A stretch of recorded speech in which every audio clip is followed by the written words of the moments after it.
PPA. Perkenalkan, saya Julaiha, mahasiswa PPG dalam jabatan tahun 2023.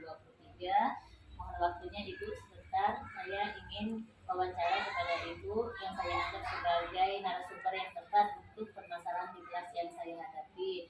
Pertanyaan pertama, mengapa anak belum mengenal abjad dan angka? Menurut Ibu, mengapa? Pada saya, semua anak itu pasti tingkat perkembangannya berbeda-beda. Ketika kita masih zaman kuliah juga, kita sudah belajar dari dosen juga tentang bahwa sebenarnya namanya kecerdasan itu tidak hanya dalam satu bidang saja, tapi dalam seluruh ada kurang lebih ada 9 aspek kecerdasan. Jadi anak-anak ini ada yang menonjol dulu di bidang perkembangan bahasanya, jadi kognitifnya. Jadi kalau mungkin kalau anak tersebut tidak menonjol dalam satu bidang, berarti itu memang belum muncul.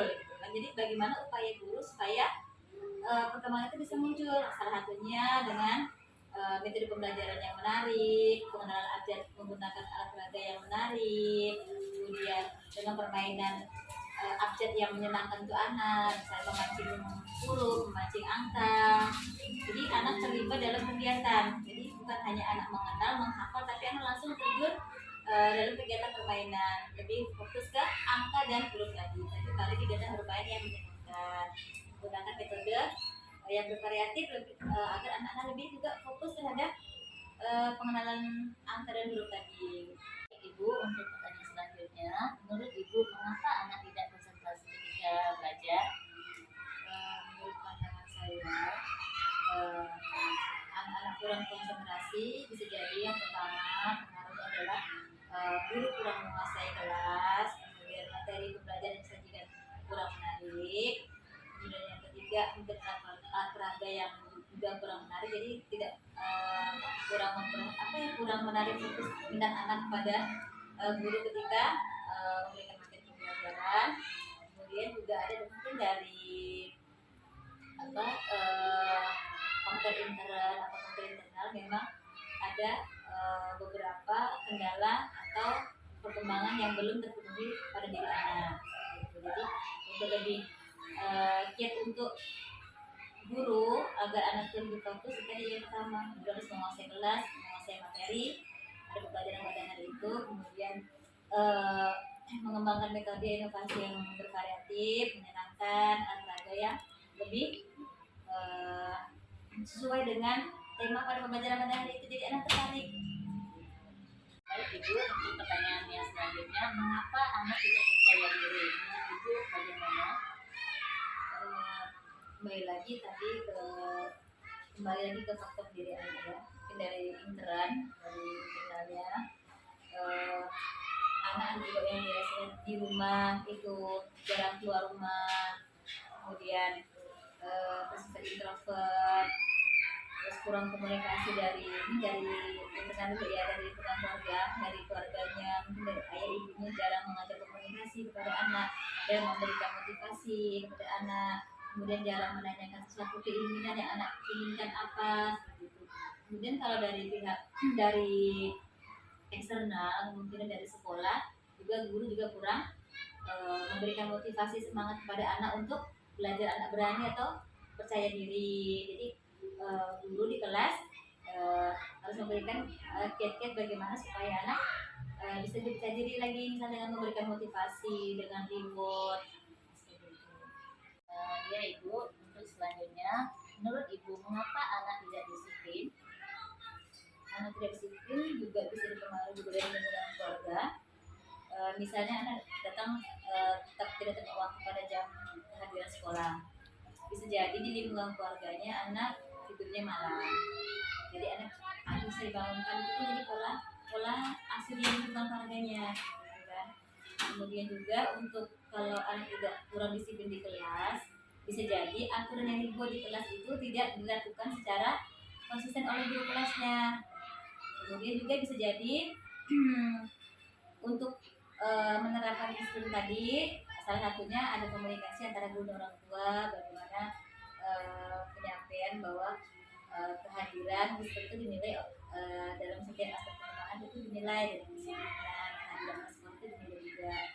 Jadi pola asuh, jadi bisa bertanya ke orang tua gimana pola asuhnya di rumah kok ini si A ini bisa datang sekali terlambat gitu kan. Dan kalau untuk di sekolah bisa dengan pembuatan teguran, punishment, tapi bukan hukuman secara fisik, tapi hukuman yang mendidik. Misalnya anak bisa datang terlambat bisa mengambil sampah, kemudian atau mengulang doa harian atau hadis. Dan untuk memberikan motivasi anak datang, misalnya ini dari segi kehadiran dulu ya. Guru membuat absensi pagi, jurnal pagi, menempel atau melekatkan foto atau identitas anak pada pagi hari. Jadi nanti guru-guru kan bisa melihat, oh hari ini yang datangnya tepat waktu. Guru bisa memberikan reward. Reward itu bukan dalam bentuk materi, bisa jadi dengan ucapan, dengan motivasi. Ya kalau boleh sesekali dalam bentuk barang. Tapi tidak jadikan itu sebagai pembiasaan, takutnya itu nanti menjadikan hal-hal yang kurang baik pada anak gitu. Jadi motivasi itu reward tadi sangat memberikan dampak yang positif bagi anak. Jadi anak datang hadir, misalnya pada hari ini anak semuanya disiplin, semuanya datang pada waktu sebelum bel berbunyi. Jadi guru bisa memberikan reward, misalnya bintang atau mungkin kalau misalnya biasa di kelas itu kan ada yang gantungan senyum seperti itu kan. Jadi anak termotivasi, oh ya besok aku akan datang awal lagi, tidak mau terlambat lagi. Jadi mereka akan komunikasi juga dengan ibunya di rumah. Hari ini tidak mau nonton malam-malam, hari ini besok kalian mau bangun awal biar dapat reward dari ibu guru. Menurut Ibu, mengapa anak belum bisa memegang alat tulis dengan benar? Baik, untuk perkembangan ini berkaitan dengan perkembangan motorik halus khususnya. Yang pertama bisa jadi difaktori dari dalam diri, memang perkembangan memang belum muncul pada usia tersebut. Jadi bukannya anak itu tidak bisa ya, tapi memang belum muncul, masih dalam tahap perkembangan. Jadi sebagai guru juga harus menstimulasi agar perkembangan tadi bisa sesuai dengan usia perkembangannya. Gitu. Bisa jadi guru juga kurang memahami step-step tahapan dalam menggunakan motivasi yang benar. Kemudian kalau dari sekolah lagi, guru juga harus memotivasi supaya kalau memegang pensil sudah bisa memegang pensil, nanti bisa menggambar, bisa mewarnai, jadi termotivasi lagi ya. Terima kasih Ibu atas penjelasan dan masukannya. Mudah-mudahan bisa saya terapkan di dalam proses pembelajaran di kelas saya. Assalamualaikum warahmatullahi wabarakatuh. Saya Juleha, mahasiswa PPG dalam jabatan Pertamitra tahun 2023. Hari ini saya mohon kesediaan waktu Ibu wawancara mengenai permasalahan yang ada di kelas saya. Ibu saya anggap narasumber yang tepat karena sudah mengajar lebih dari 10 tahun di sekolah. Menurut Ibu, mengapa anak belum mengenal huruf dan abjad? Menurut saya, anak belum mengenal huruf dan abjad itu mungkin ada dari faktor umur. Bisa jadi misalnya umurnya ini kan ada tahapnya, kalau kita sekolah kan umurnya yang 3 tahun, 4 tahun, dan 5 tahun. Nah, setiap perkembangan itu kan berbeda-beda tuh. Ada anak yang mungkin ada juga anak yang umur 3 tahun sudah bisa mengenal abjad atau mengenal huruf. Ada juga yang umur 4 tahun atau 5 tahun, ada juga yang belum bisa mengenal huruf atau mengenal abjad. Bisa jadi faktornya ketika di rumah ya, di rumah mungkin orang tua kurang berkomunikasi, kurang memberikan stimulasi atau alat peraga, misalnya mengajak anak bermain dengan huruf-huruf seperti kan ada tuh permainan huruf-huruf yang puzzle, juga ada yang seperti poster. Disitu kan dari situ kan anak-anak bisa mengenal huruf dan abjad, dilatih sama orang tuanya di rumah. Jadi ketika pun dia di sekolah, nanti dia bisa untuk mengenal huruf atau abjad yang mudah dipelajari. Ibu, mengapa anak tidak konsentrasi dalam kegiatan pembelajaran? Menurut saya, guru mungkin di kelas belum menguasai atau tidak menguasai kelas. Misalnya di dalam kelas ini nih, gurunya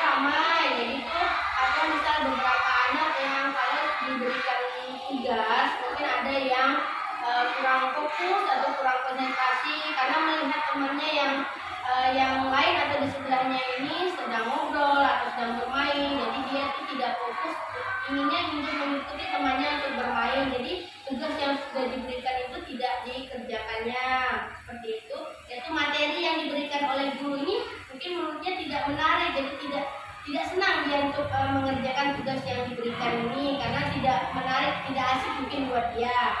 Udah itu alat peraga yang monoton, yang kurang menarik juga bisa.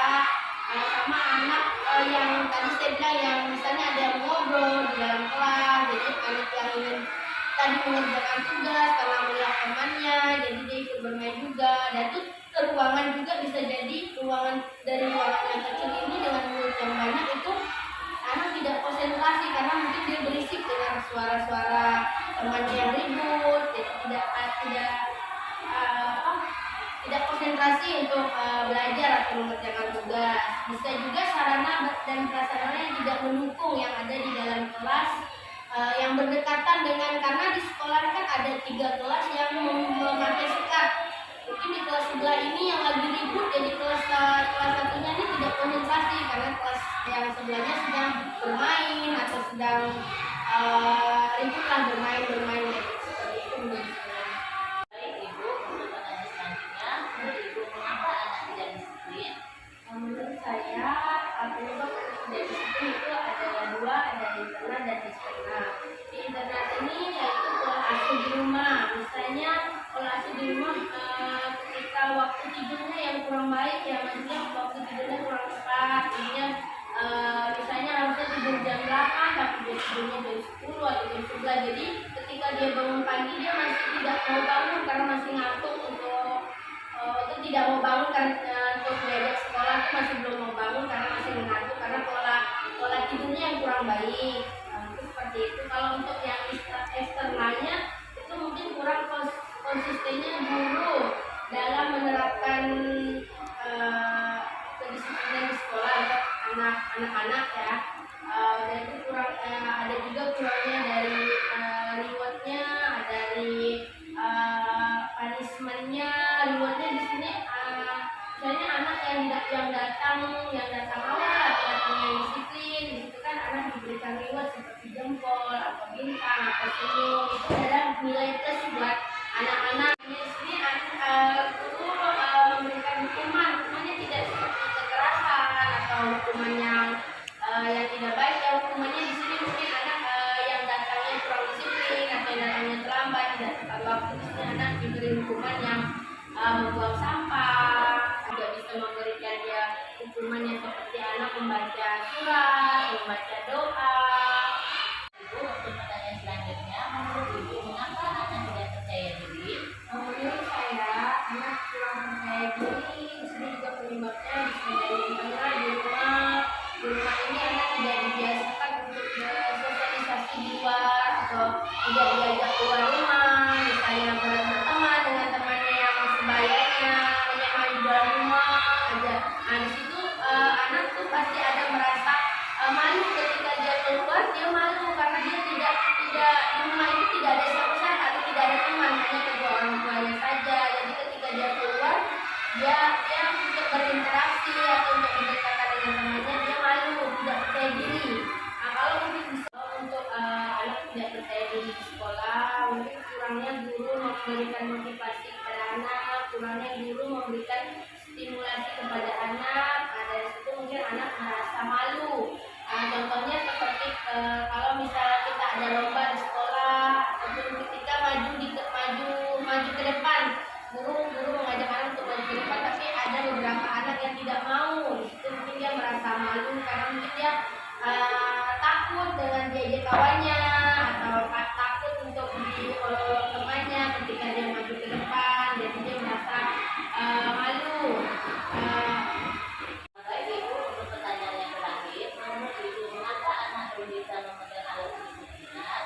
Menurut saya anak belum bisa mengambil dengan benar itu ada dua faktor, yaitu faktor internal yang ada di dalam itu perkembangannya mungkin tidak sesuai dengan usianya. Ada juga kemampuan anak yang berbeda-beda, tidak semua anak itu sama, ada yang cepat juga ada yang lama. Kalau untuk dari gurunya mungkin kurangnya motivasi guru ke anak kurangnya guru memberikan stimulasi, juga bisa kurangnya guru menguasai tahapan-tahapan teknis, juga ada guru kurang memberikan alat peraga yang mendukung bagi motorik halus anak seperti itu.